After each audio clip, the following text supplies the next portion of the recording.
Good evening बच्चों।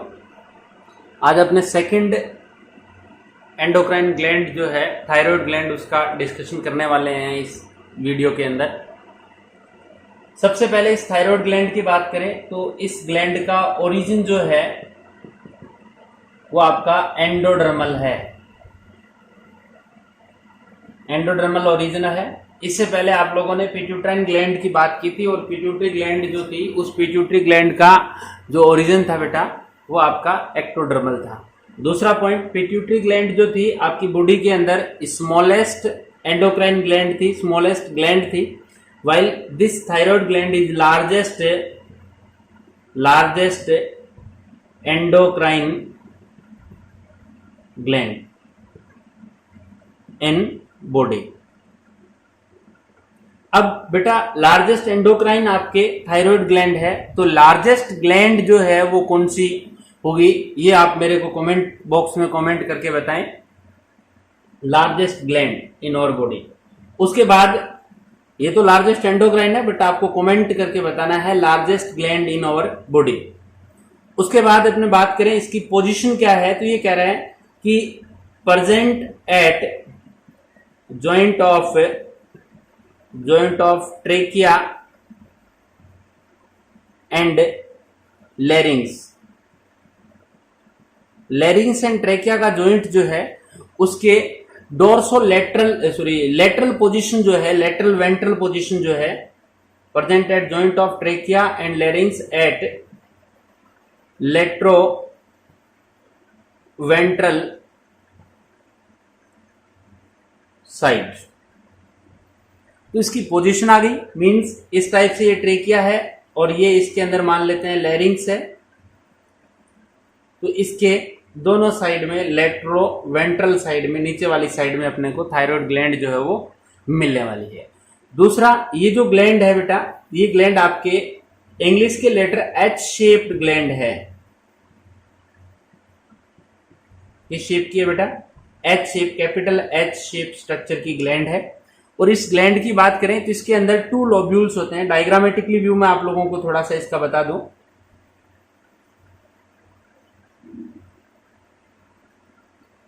1 lobule and इस side में ये सेकंड लोब्यूल जो है वो प्रेजेंट है, ये एच शेप ग्लैंड है। These are lobules of thyroid gland, lobules of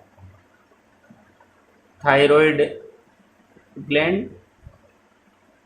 बेटा ये बोथ लोब्यूल्स जो है वो आपस में कनेक्ट होते हैं, ये कनेक्टिव टिश्यू होता है और इस कनेक्टिव टिश्यू का नेम है इस्थमस। इस्थमस ये एक टाइप का क्या है बेटा, कनेक्टिव टिश्यू है, यानी both lobules are connected with each other by the help of isthmus.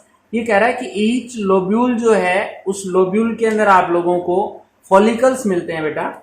Each lobule में आपको डिफरेंट फॉलिकल्स जो है वो इस टाइप से मिलते हैं। मैं इस टाइप से ड्रॉ कर रहा हूं ब्लू कलर से। लोब्यूल का जो स्ट्रोमा पार्ट है, मैट्रिक्स पार्ट है, उस मैट्रिक्स और स्ट्रोमा के अंदर डिफरेंट लोब्यूल्स अपने को मिलते हैं बेटा। और इन लोब्यूल्स की जो लाइनिंग है, इन लोब्यूल्स की जो लाइनिंग है, इस लाइनिंग में इसकी मेम्ब्रेन जो है, मैं एक थोड़ा सा वन लोब्यूल को आउटसाइड ड्रॉ करके बताता हूं बेटा आप लोगों को। यहाँ मान लें कि ये लोब्यूल का फॉलिकल है और इस फॉलिकल की ये जो लाइनिंग है बेटा, इसके अंदर क्यूबोइडल सिक्रीटरी सेल्स होती है, यानी ये क्यूबोइडल क्यूब लाइक सेल्स होती है और सिक्रीशन का वर्क करती है, सिक्रीशन करती है। ये है आपके फॉलिकल और ये भी क्या है बेटा, फॉलिकल्स है। मैंने इस फॉलिकल का डायग्राम आउटसाइड भी ड्रॉ कर दिया। और इस फॉलिकल के सेंटर की जो कैविटी है बेटा, इसको बोलते हैं ल्यूमेन।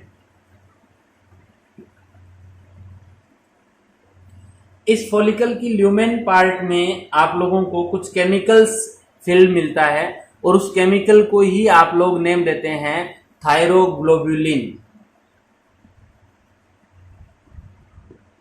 थायरोग्लोब्यूलिन केमिकल जो है वो इसके अंदर स्टोर्ड रहता है। ये आयोडाइज्ड कोलोइडल सब्सटेंस होता है, ये एक टाइप से आयोडाइज्ड कोलोइडल सब्सटेंस है। फॉलिकल की ल्यूमेन में फिलअप होगा और ये जो फॉलिकल है उनकी जो लेयर है या मेम्ब्रेन जो है वो बेटा क्यूबोइडल ग्लैंडुलर एपिथेलियम होती है। ये क्यूबोइडल ग्लैंडुलर एपिथेलियम है। और बेटा जहां क्यूबोइडल ग्लैंडुलर एपिथेलियम होगी वो 101% सिक्रीशन का वर्क जो है वो करने वाली है। ये कह रहा है इन्हीं फॉलिकल्स के बीच बीच में कुछ सेल्स का ग्रुप अपने को मिलता है और उस ग्रुप को आप लोग नेम देते हैं सी सेल्स। क्या नेम देते हैं बेटा? इन सेल्स को आप लोग नेम देते हैं सी सेल्स। और इन सी सेल से कैल्सीटोनिन हार्मोन जो है उसका सिक्रीशन होता है। कैल्सीटोनिन हार्मोन का सिक्रीशन जो है वो इन सी सेल से होता है। These C cells are present in between these follicles. Means इस फॉलिकल की सपोज दैट ये मेम्ब्रेन है और इस फॉलिकल की ये मेम्ब्रेन है, तो दोनों के बीच में आप लोगों को क्या मिलेगी? सी सेल्स जो है वो अपने को मिलने वाली है। फॉलिकल जो है वो एक्चुअल में यूनिट है इस ग्लैंड की, क्योंकि इन्हीं फॉलिकल्स की जो क्यूबोइडल ग्लैंडुलर एपिथेलियम सेल्स होती है उनसे आप लोगों के जो आयोडाइज्ड सब्सटेंस थायरोग्लोबुलिन जो है उसका सिक्रीशन होने वाला है। इसके अलावा बात करें तो इसी एच शेप्ड ग्लैंड के एंड पार्ट पे, जैसे मान लो ये मैं रेड कलर से यहाँ ड्रॉ कर रहा हूं, ये अदर ग्लैंड होती है बेटा जिनको आप बोलते हैं पैराथायरॉयड ग्लैंड। क्या नेम दे रहे हैं? Parathyroid gland. और पैराथायरॉयड ग्लैंड जो है ईच लोब्यूल पे आप लोगों को 1 पेयर मिलती है। It means total 2 pairs of parathyroid glands are present in human body. ये है बेटा पैराथायरॉयड ग्लैंड। इनसे पैराथ हार्मोन का सिक्रीशन होता है। ये अपने पैराथायरॉयड ग्लैंड का तो अलग से डिस्कशन करेंगे, बट एच शेप जो थायरॉयड ग्लैंड है उस थायरॉयड ग्लैंड की बात करें तो ये इस्थमस पार्ट 2 लोब्यूल्स है, इसके 2 लोब्यूल्स, और ईच लोब्यूल्स है follicles. And structure of follicle जो है मैंने अलग से ड्रॉ कर दी बेटा। इस फॉलिकल के अंदर जो लाइनिंग है वो क्यूबोइडल ग्लैंडुलर एपिथेलियम है, और क्यूबोइडल ग्लैंडुलर एपिथेलियम है तो आप लोगों को आराम से पता लग रहा होगा सर इसका फंक्शन जो है वो है मेन सिक्रीशन का। ये सिक्रीशन का काम कौन करने वाला है? आपके ये ग्लैंडुलर एपिथेलियम जो है वो करने वाली है। और इसका सिक्रेटरी सब्सटेंस थायरोग्लोबुलिन जो है वो इसके इनसाइड फिलअप रहता है, इसकी ल्यूमेन के अंदर फिलअप रहेगा। और इन फॉलिकल्स के बीच बीच में आप लोगों को सी सेल्स जो है वो मिलती है जिनसे कैल्सीटोनिन हार्मोन का सिक्रीशन जो है वो होता है बेटा। इसके अलावा यदि आप बात करें कि इस आपके थायराइड ग्लैंड के होमोलोगस स्ट्रक्चर का, कई बार, क्योंकि वैसे तो होमोलोगस स्ट्रक्चर्स जो है अपने डिस्कशन करेंगे इवोल्यूशन वाले चैप्टर में क्लास 12 के अंदर, बट फिर भी यदि बात करें तो कुछ लोअर स्टैंडर्ड की वर्टिब्रेट्स है। लोअर वर्टिब्रेट्स लाइकवाइज मैं यहां लिख देता हूं, लोअर वर्टिब्रेट्स लाइकवाइज एक का नेम है हर्डमानिया और एक है एम्फिऑक्सस।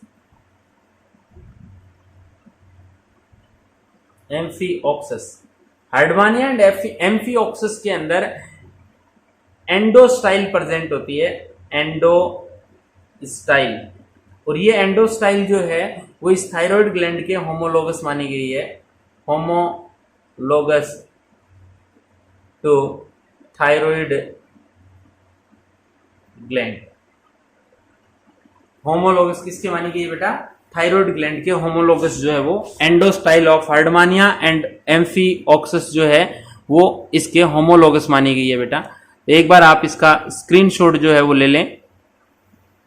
आप लोगों को शायद यहाँ विजिबिलिटी में प्रॉब्लम आ रही होगी, तो हर्डमानिया एम्फिऑक्सस जो है इनमें स्ट्रक्चर होती है एंडोस्टाइल। मैं यहाँ लिख देता हूं एंडोस्टाइल, और ये एंडोस्टाइल जो है वो थायराइड ग्लैंड की क्या है बेटा? होमोलोगस है। तो एक बार इसका स्क्रीनशॉट लें, फिर अपने आगे चलेंगे कि इस ग्लैंड से किस टाइप से हार्मोन्स जो है उसका प्रोडक्शन होता है बेटा। इसके बाद में बात करते हैं अपने बायोसिंथेसिस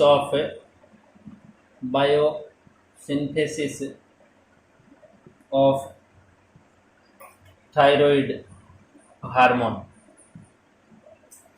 देखो बायोसिंथेसिस के लिए कह रहा है कि जो आपके फॉलिकुलर सेल्स जो है वो फॉलिकुलर सेल्स क्या करेगी, first of all iodine Uptake करेगी, आयोडीन ट्रैपिंग करेगी बेटा, ट्रैपिंग करेगी, यानी जो आयोडीन फूड में है उस आयोडीन को आपके थायराइड ग्लैंड की जो फॉलिकुलर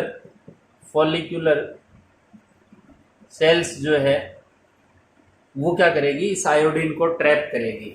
और फॉलिकुलर सेल जब आयोडीन को ट्रैप करेगी जनरली ये in the form of KI potassium iodide की फॉर्म में इसको गेन करती है। उसके बाद सेकंड स्टेप जो होगा वो होगा बेटा oxidation of KI। Potassium iodide का यहाँ क्या होने वाला है, ऑक्सीडेशन होने वाला है, पोटेशियम आयोडाइड का रिडक्शन होगा और आयोडीन का ऑक्सीडेशन होने वाला है। मींस जो KI है उस KI से आयोडीन जो है वो रिलीज हो जाएगी, अलग हो जाएगी।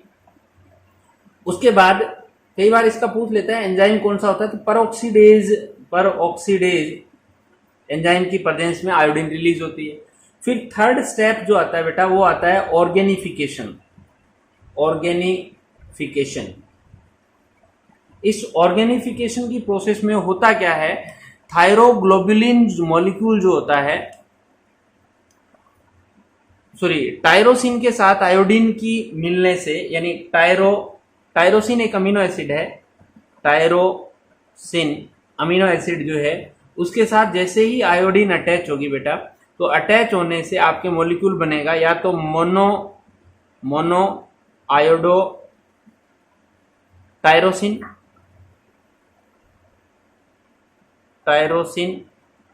या फिर मिलेगा, दोनों ही मिलते हैं, दोनों साथ में लिख देते हैं, या फिर मिलेगा आपका डाई आयोडो टायरोसिन। यानी इसको शॉर्ट में लिखूं तो MIT और इसको शॉर्ट में लिखूं तो DIT लिख सकता हूं मैं, मोनो आयोडो टायरोसिन और di iodo tyrosine. Means tyrosine amino acid के साथ में आप लोगों के आयोडीन जो है वो अटैच होती है और जैसे ही अटैच होगी वैसे ही एक मॉलिक्यूल जो बनेगा वो बनेगा थायरोग्लोबुलिन का। अटैचमेंट के बाद में टायरोसिन के जो मॉलिक्यूल है इनको क्या बोलते हैं आप लोग, थायरोग्लोबुलिन। इन थायरोग्लोबुलिन की फॉर्मेशन होती है, इसी स्टेप को आप बोलते हैं ऑर्गेनिफिकेशन। और उसके बाद फोर्थ स्टेप जो आता है बेटा वो आता है कपलिंग का। कपलिंग की जो प्रोसेस है, इस कपलिंग वाली प्रोसेस में जनरली क्या होता है कि ये जो टायरोसिन के सिंथेसिस हुए ये मॉलिक्यूल्स यानी मोनो आयोडो डाई आयोडो वाले आपस में अटैच होंगे। यानी मैं यहाँ लिख देता हूँ, जैसे मोनो आयोडो टायरोसिन प्लस में डाई आयोडो टायरोसिन, ये दोनों आपस में मिलकर क्या बना लेंगे बेटा, ये बना लेंगे ट्राई आयोडो थायरोनिन। क्या बनाएंगे बेटा, ट्राई आयोडोथायरोनिन बनाएंगे, या इसको आप बोल सकते हैं T3 हार्मोन। कौन सा हार्मोन बोल देंगे बेटा, T3। इसी टाइप से हो सकता है डाई आयोडोटायरोसिन प्लस में डाई आयोडोटायरोसिन के मॉलिक्यूल मिले और इन्होंने मिलकर क्या बना लिया, इन्होंने बना लिया T4 हार्मोन। तो T3 एंड T4 की फॉर्मेशन जो है वो इस टाइप से आपके डाई आयोडोटायरोसिन और मोनो आयोडोटायरोसिन के मिलने से तो T3 बनेगा और डाई आयोडोटायरोसिन प्लस डाई आयोडोटायरोसिन के मिलने से T4 हार्मोन। T4 अप्रोक्स 80% बनता है और T3 जो है वो अप्रोक्स 20% हार्मोन जो है वो प्रोड्यूस होता है। तो थायराइड ग्लैंड के हार्मोन का बायोसिंथेसिस बेटा 4 स्टेप में होता है। फर्स्ट स्टेप में आयोडीन की ट्रैपिंग होगी in the form of KI। Second step में ऑक्सीडेशन ऑफ KI या फिर KI जो है उसका उससे आयोडीन जो है वो रिलीज हो जाती है। और थर्ड है ऑर्गेनिफिकेशन, इसमें टायरोसिन अमीनो एसिड के साथ में आयोडीन अटैच होता है और फिर बनता है मोनो आयोडोटायरोसिन और डाई आयोडोटायरोसिन। और ये कपलिंग की प्रोसेस जब होगी मोनो आयोडोटायरोसिन प्लस डाई आयोडो तो T3 बनेगा, डाई आयोडो के दोनों मॉलिक्यूल मिलेंगे तो T4 हार्मोन जो है उसकी फॉर्मेशन होने वाली है। तो ये आपके बायोसिंथेसिस ऑफ थायराइड हार्मोन जो है वो होगा। एक बार बेटा आप लोग इसका स्क्रीनशॉट लें फिर अपने आगे बात करेंगे।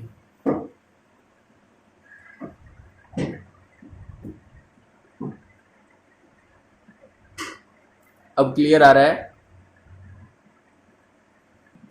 बेटा। इसके अलावा यदि बात करें अपने इस थायरोग्लोबुलिन हार्मोन की, तो ये कह रहा है कि जो T4 हार्मोन है उसका सिंथेसिस मोर होता है एज कंपेयर टू T3। ये तो अपने पहले ही देख लिया कि वो 80% है और वो 30% है। But at the time of functioning के टाइम में या इफेक्टिवनेस जो है वो T3 हार्मोन मोर इफेक्टिव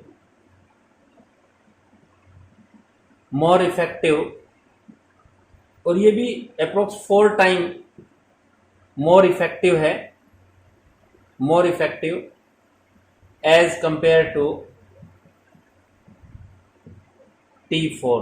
यानी T4 के कंपैरिजन में T3 हार्मोन जो है वो मोर इफेक्टिव अपने को मिलता है। इसके अलावा यदि कुछ बात करें कि ये जो थायरोग्लोबुलिन हार्मोन्स है, इन हार्मोन को अप्रोक्स फॉलिकल्स की ल्यूमेन जो है, ल्यूमेन ऑफ फॉलिकल्स, उसमें अप्रोक्स 3 मंथ तक इस हार्मोन को स्टोर्ड किया जा सकता है। कैसे क्या किया जा सकता है? स्टोरेज जो है वो की जा सकती है। इसके अलावा सबसे बड़ी बात यदि इस ग्लैंड की देखें कि बाई चांस क्या होता है कि यदि आयोडीन डेफिशिएंसी इन फूड, यानी फूड के अंदर आयोडीन की यदि डेफिशिएंसी है, देन थायराइड ग्लैंड जो रहेगी, थायराइड ग्लैंड जो है एब्जॉर्ब आयोडीन फ्रॉम ब्लड, और जब ब्लड से आयोडीन को एब्जॉर्ब करेगी तो ऐसी सिचुएशन में इस थायराइड ग्लैंड का साइज जो है बेटा क्या हो जाएगा? साइज इंक्रीज हो जाएगा। और साइज इंक्रीज होने को आप बोलते हैं सिंपल गोइटर।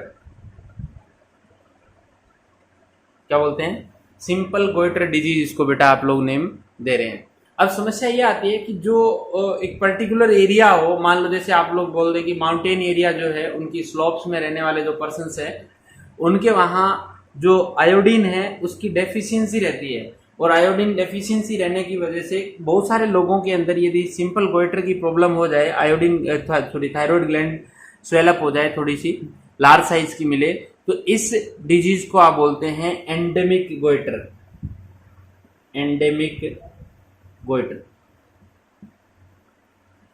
अब यदि लार्ज स्केल पे पूरे वर्ल्ड में हो जाए तो उसको बोलते हैं आप पेंडेमिक गोइटर। ये endemic goitre means particular area specified में, और यदि लार्ज स्केल पे हो जाए तो उसको बोल देते हैं पेंडेमिक। लाइकवाइज कोरोना जो है पूरे वर्ल्ड के अंदर फैल रहा है, तो ये एज ए पेंडेमिक डिजीज है। तो पेंडेमिक और एंडेमिक गोइटर जो है वो अपना कंप्लीट हुआ। तो एक बार बेटा आप लोग इसका स्क्रीनशॉट लें, फिर अपने आगे चलेंगे। बेटा इसके बाद बात करते हैं अपने इफेक्ट ऑफ थायरोक्सिन हार्मोन, यानी इस थायराइड ग्लैंड से सिक्रीट होने वाले जो हार्मोन है, थायरोक्सिन हार्मोन जो है, T3 एंड T4 जो है, उनका क्या इफेक्ट आपकी बॉडी पे रहता है। तो सबसे पहले इफेक्ट की बात करते हैं ग्रोथ के अंदर, डेवलपमेंट पे एंड मेटामॉर्फोसिस पे। बेटा इन सब में यदि आप ग्रोथ की बात करें तो ग्रोथ में ये ज़्यादातर physical, sexual and mental growth को अफेक्ट करता है। फिजिकल ग्रोथ को भी अफेक्ट करेगा, मेंटल ग्रोथ को भी, और सेक्सुअल ग्रोथ जो है उन तीनों पे इफेक्ट डालता है आपके ग्रोथ हार्मोन, थायरोक्सिन हार्मोन जो है। फिजिकल के अंदर यदि बात करें स्केलेटल्स की, मसल्स की, विसरल ऑर्गन्स की, इन सब पे इफेक्ट डालता है ग्रोथ पे। उसके अलावा यदि बात करें आप लोग मेटामॉर्फोसिस एंड डेवलपमेंट की, तो ये कह रहा है कि जो लोअर सिनिड के ऑर्गेनिजम्स है उनमें 1 स्टेज जो लार्वा स्टेजेस आती है, लार्वा स्टेजेस, उनका कन्वर्जन होता है। लाइकवाइज इसने एक सिंपल सा एग्जांपल अपने ले सकते हैं कि जो एम्फीबियंस में जो फ्रॉग होता है, उस फ्रॉग का लार्वा है, लार्वा ऑफ फ्रॉग। एग्जांपल ले रहा हूं बेटा, फ्रॉग मीन्स यहाँ एम्फीबियन ले सकते हो आप लोग। उन एम्फीबियंस में मींस फ्रॉग के अंदर जो लार्वा स्टेजेस है उस लार्वा का नेम है टेडपोल। टेडपोल, ये टेडपोल लार्वा बेटा कन्वर्ट होता है अडल्ट में और इसका अडल्ट में कन्वर्जन होना किस पे डिपेंड करता है, ये थायरोक्सिन हार्मोन जो है उस पे डिपेंड कर रहा है। मींस ये हार्मोन जो है इस ग्लैंड का थायरोक्सिन हार्मोन जो है वो क्या करेगा, डेवलपमेंट की प्रोसेस को अफेक्ट करेगा। और बाई चांस क्या हो कि नॉन आयोडाइज्ड वाटर के अंदर ये टेडपोल प्रेजेंट हो, in the absence of iodine, यदि उस वाटर के अंदर पर्टिकुलर सी वाटर में आयोडीन की एब्सेंस हो जाए तो ऐसी सिचुएशन में टेडपोल जो है वो अडल्ट में कन्वर्ट नहीं हो पाएगा। और ये टेडपोल जो है, इस टेडपोल कंडीशन में ही रिप्रोडक्शन की प्रोसेस को स्टार्ट कर देगा। जनरली रिप्रोडक्शन अडल्ट करता है, टेडपोल कन्वर्ट हो जाता है अडल्ट में। बट कई बार ऐसी सिचुएशन भी आ जाती है कि जैसे फ्रॉग का एग्जांपल ले सकते हो, एम्बायोस्टोमा का नेम दे सकते हो, या वाटर डॉग जिसको बोलते हैं नेक्टुरल्स जो है उसकी बात कर सकते हो। मैं एग्जांपल यहाँ लिख देता हूँ, फ्रॉग, एम्बायोस्टोमा,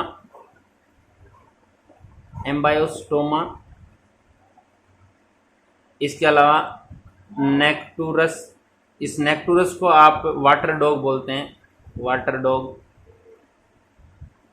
तो इन सब के अंदर क्या होता है कि यदि इनके लार्वा स्टेजेस को आप लोग क्या अवेलेबल नहीं करवाएं, आयोडीन अवेलेबल नहीं करवाएं, तो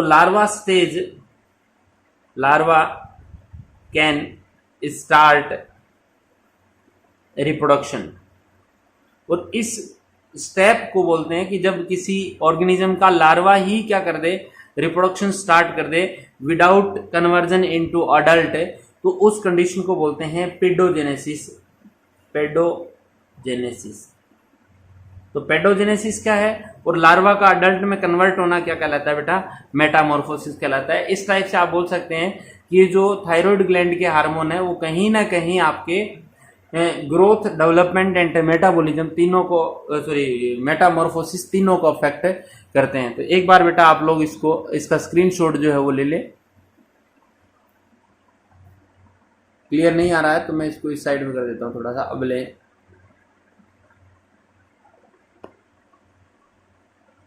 बेटा इसके बाद सेकंड इफेक्ट जो अपने देखते हैं वो देखते हैं मेटाबॉलिज्म पे, इफेक्ट ऑन मेटाबॉलिज्म।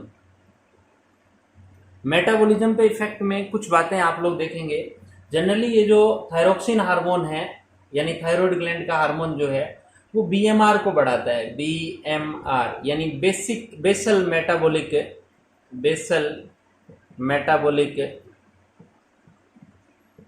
रेट जो है, उस बेसल मेटाबॉलिक रेट को बढ़ाने का काम जो है वो आपका कौन करता है, ये हार्मोन करता है, थायरोक्सिन हार्मोन जो है वो करता है। बीएमआर को बढ़ाने का मीनिंग है कि जनरली ये हार्मोन क्या करेगा, थायरोक्सिन हार्मोन क्या करेगा, कैलोरी कंजप्शन को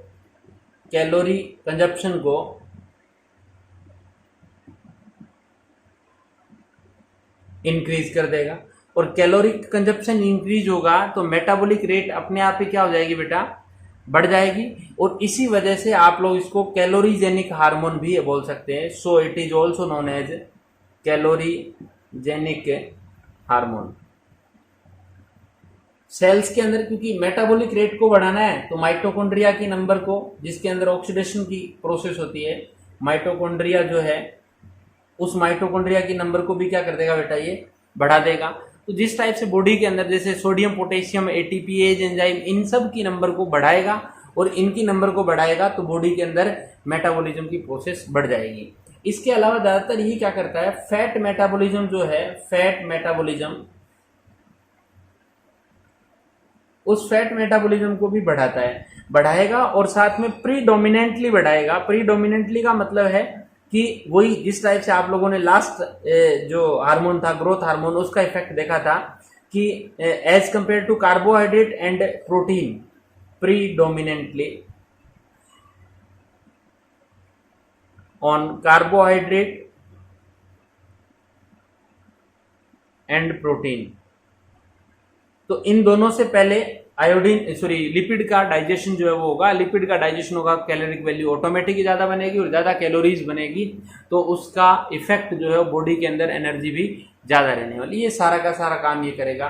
कार्बोहाइड्रेट भी सेम वही, शुगर जो ब्लड शुगर को इंक्रीज करवाता है ये, क्योंकि जब फैट का प्रीडोमिनेंटली यूज होगा तो ऐसी सिचुएशन में कार्बोहाइड्रेट ब्लड लेवल में इंक्रीज रहेगा, इसी वजह से आप उसको बोलते हैं डायबिटोजेनिक हार्मोन भी इसको बोल सकते हैं। प्रोटीन का मेटाबॉलिज्म एनाबॉलिज्म दोनों को बढ़ाने का काम करता है कौन, आपके ये थायरोक्सिन हार्मोन। उसके अलावा यदि बात करें आप लोग इस थायरोक्सिन हार्मोन का कि और इफेक्ट कहाँ रहेगा, तो इसका अलग अलग ऑर्गन्स पे इफेक्ट है, तो मैं इन अलग अलग ऑर्गन्स के इफेक्ट में मैं आप लोगों को बता सकता हूं। थर्ड पॉइंट लिखते हैं अपने, on different parts of body. Body के डिफरेंट पार्ट पे इसका इफेक्ट क्या है, तो जैसे जनरली ये क्या करता है, हार्ट बीट को इंक्रीज करता है। मैं यहाँ शॉर्ट लिख रहा हूं बेटा, हार्ट बीट को इंक्रीज करेगा, कार्डियक आउटपुट को, क्योंकि हार्ट बीट बढ़ेगी तो कार्डियक आउटपुट भी क्या हो जाएगा बेटा, बढ़ जाएगा। इसके अलावा हार्ट के कॉन्ट्रैक्शन को कंट्रोल कर रहा है, मीन्स उसको बढ़ाने का काम करेगा, मेंटेन भी कर सकता है।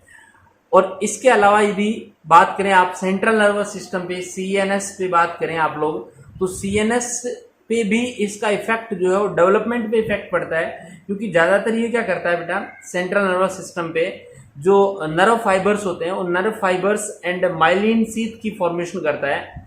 नर्व फाइबर्स एंड माइलिनेशन की प्रोसेस जो है उसको करवाता है, माइलिन शीथ फॉर्मेशन का काम करवाएगा।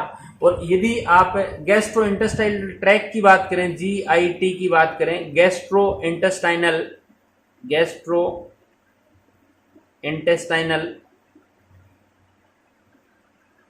ट्रैक की बात करें, मतलब अपनी एलिमेंट्री कैनाल के अंदर जो मूवमेंट है उसको बढ़ाएगा, और मूवमेंट को बढ़ेगा तो लूज मोशन है, डायरिया है, एपेटाइटिस है, इनकी प्रोसेस जो है वो हो सकती है।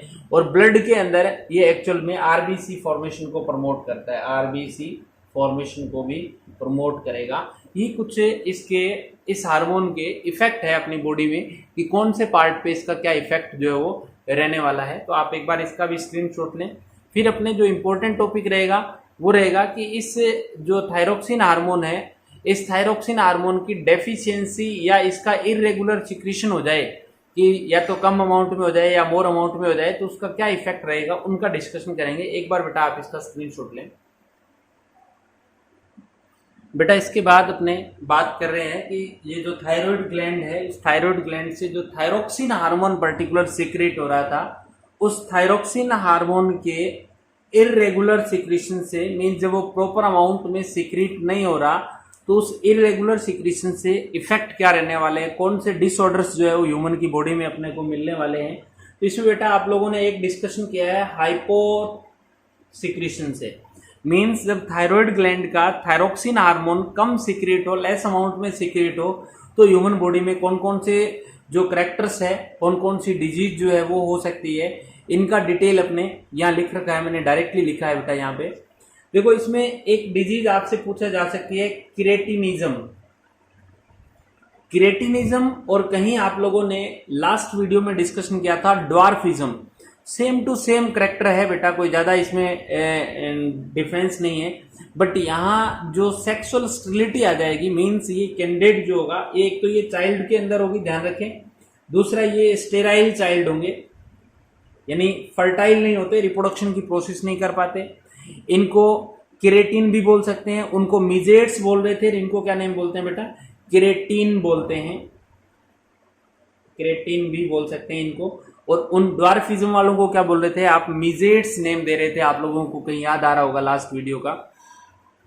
ज्यादातर छोटे, हाइट कम रह जाती है, बॉडी जो है वो थोड़ी सी मोटी दिखती है, थिक लिप्स, मोटे लिप्स दिखते हैं, टंग जो है वो भी प्रोट्रूडिंग होती है, मोटी हो जाती है। तो ये सारी की सारी बातें जो है, सेक्सुअल ऑर्गन्स का डेवलपमेंट प्रॉपर होता ही नहीं है, मेंटल ग्रोथ भी नहीं हो पाती प्रॉपरली, इस वजह से स्टेराइल भी रहते हैं, सेक्सुअल ऑर्गन का डेवलपमेंट नहीं होने की वजह से। अपने को सिर्फ याद रखना है कि हाइपोसिक्रीशन की वजह से एक डिजीज होती है केरेटिनिज्म, होती किसमें है, चाइल्ड्स के अंदर होती है, बच्चों में होती है, और ऐसे बच्चे स्टेराइल होते हैं। इन बच्चों को आप क्या बोलते हैं, क्रेटीन जो है वो इनको नेम देते हैं। दूसरी डिजीज बेटा यहाँ लिखी हुई है गोइटर। अभी मैंने आपको कहा था कि यदि फूड के अंदर आयोडीन की डेफिशिएंसी हो जाए तो उन पर्सन्स के अंदर थायराइड ग्लैंड जो है उसका साइज इंक्रीज हो जाता है, और इसी को आप लोग क्या बोलते हैं बेटा, गोइटर डिजीज बोलते हैं। थायराइड ग्लैंड का साइज इंक्रीज होना गोइटर डिजीज है, और ये जो थायराइड का जो साइज इंक्रीज होगा जिसकी वजह से गोइटर होगा, ये गोइटर एंडेमिक गोइटर भी हो सकती है, मैंने यहाँ नहीं लिखा। उसके बाद आपने लिखा म्यूटिज्म। म्यूटिज्म देखा जाए तो एक्चुअल में स्किन की प्रॉब्लम है, ये स्किन प्रॉब्लम है due to deficiency of thyroxine hormone. Thyroxine hormone कम सिक्रीट हो तो स्किन के अंदर कुछ एबनॉर्मेलिटीज क्रिएट होती है जिनको आप बोलते हैं म्यूटिज्म। उसके अलावा एक इसमें डिजीज दिख रखी है बेटा मिक्सीडेमा। मिक्सीडेमा डिजीज जो है, इस डिजीज को थोड़ा सा ध्यान से सुने। मिक्सीडेमा डिजीज जो है वो क्या होती है, एक्चुअल में क्या होता है कि ये अडल्ट की प्रॉब्लम है। किसकी है, अडल्ट की प्रॉब्लम है, ध्यान रखें। मिक्सीडेमा अडल्ट की है, केरेटिनिज्म किसकी थी, चाइल्डहुड की थी। अब मिक्सीडेमा वाले पर्सन्स में जब मतलब अडल्ट होने के बाद यदि थायरोक्सिन हार्मोन की डेफिशिएंसी हो जाए तो इस कंडीशन में हेयर लॉस हो जाएगा। इसके अलावा स्किन जो है वो फूल जाएगी। इसके अलावा एडिपोज या फैटी टिश्यू का डिपोजिशन हो जाएगा, म्यूकस का डिपोजिशन हो जाएगा चमड़ी के नीचे, मतलब बॉडी में स्वेलिंग रहेगी। देखा जाए तो म्यूकस डिपोजिशन बिलो स्किन, और we can say swelling in body.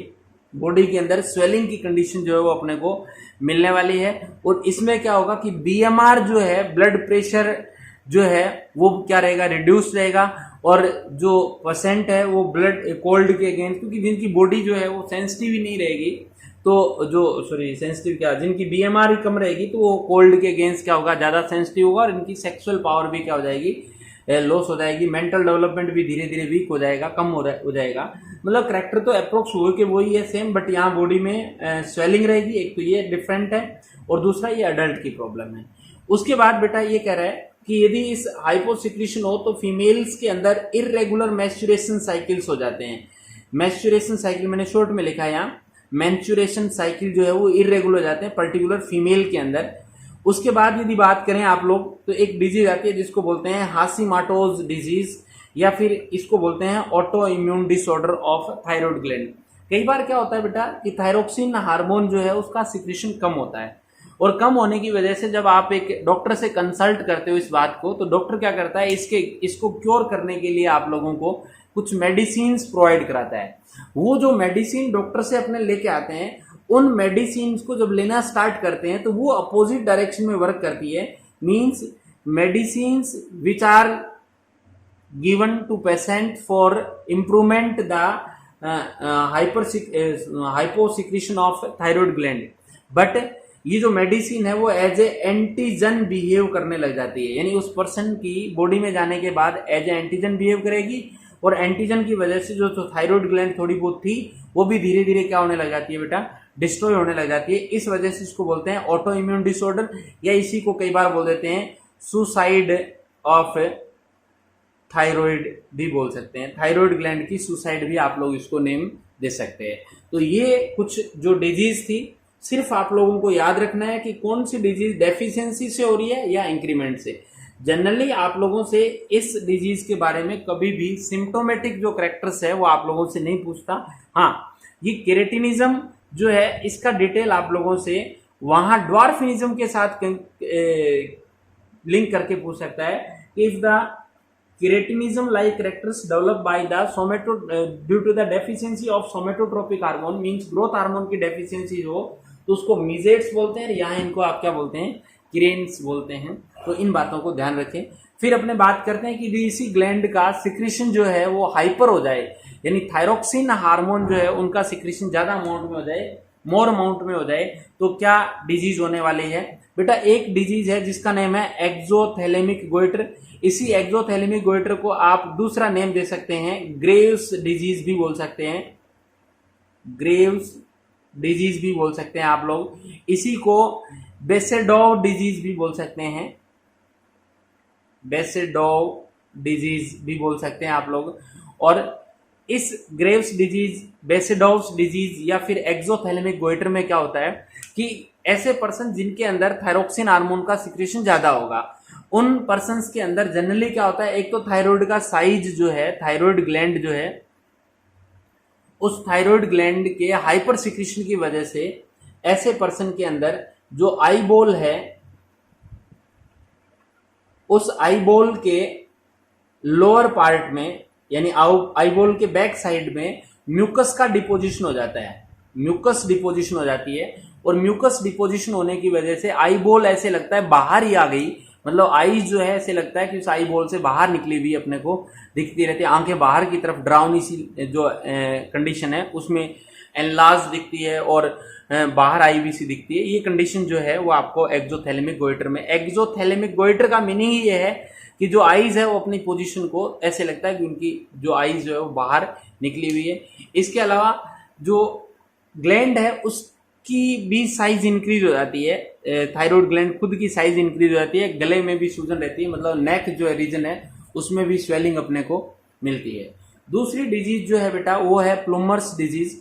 और प्लूमर्स डिजीज की बात करें तो ये जो डिजीज है इसके अंदर ग्लैंड जो है उसमें कोई इवन ग्रोथ नहीं होती, बट इस ग्लैंड के अंदर ट्यूमर बन जाती है, ट्यूमर इन ग्लैंड, ग्लैंड के अंदर जो फॉलिकल्स थे उनके अंदर ट्यूमर बन जाती है। और ट्यूमर बनने की वजह से जो कंडीशन आती है उस कंडीशन को बोलते हैं टॉक्सिक एडिनोमा, भी आप बोल सकते हैं टॉक्सिक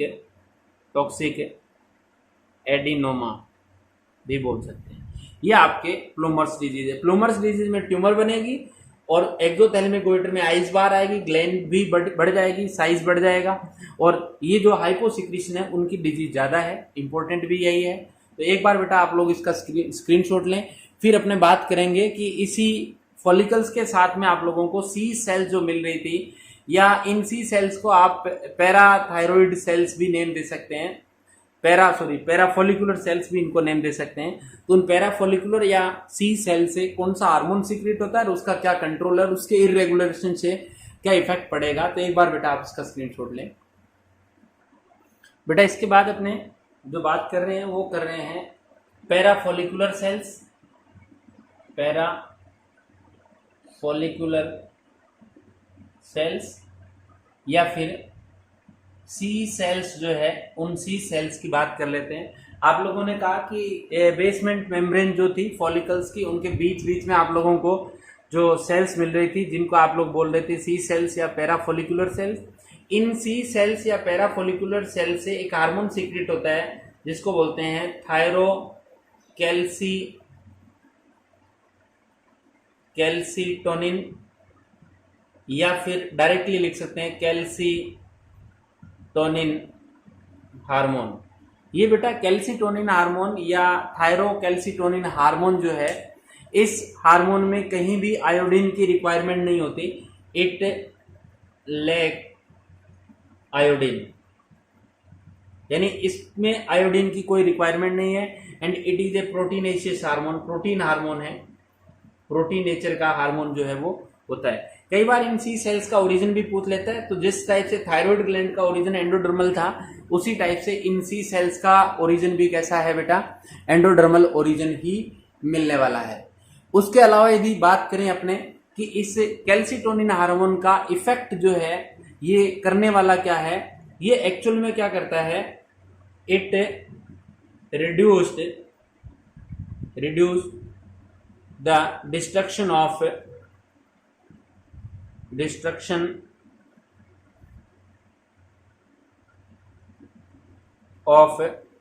बोन्स के डिस्ट्रक्शन को रोकता है। और इसके अलावा it increase rate of excretion of calcium ion, calcium ion के एक्सक्रीशन को बढ़ाता है, बोन्स के डिस्ट्रक्शन को कम करता है, means it increase deposition of deposition of calcium ion in bones, bones के अंदर कैल्शियम को बढ़ा देगा और जो एक्सेस होगा उसको यूरिन के साथ निकलवा भी देगा। बट ये बोन्स के अंदर कैल्शियम को बढ़ाएगा तो बोन्स जो है सॉलिड रहेगी, calcium in bones and make bone solid, bone को क्या कर देगा बेटा, सॉलिड बनाएगा।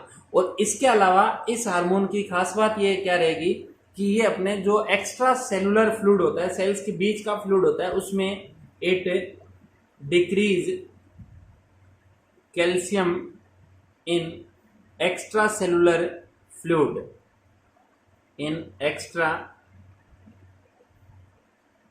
Cellular fluid,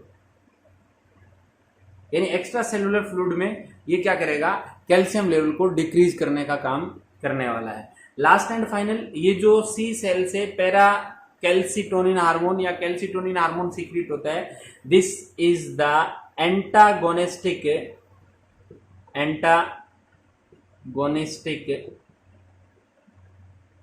to Collip's hormone. बेटा नेक्स्ट वीडियो में अपने जो डिस्कशन करेंगे parathyroid gland hormone, parathyroid gland, उस पैराथायरॉयड ग्लैंड के जो हार्मोन्स है उनको आप बोलते हैं कोलिप्स हार्मोन। और ये जो कैल्सिटोनिन हार्मोन है उन कोलिप्स हार्मोन के अगेंस्ट वर्क करता है। मतलब ये तो क्या करेगा, बोन को हार्ड बनाएगा, वो सॉफ्ट बनाने का काम करेंगे।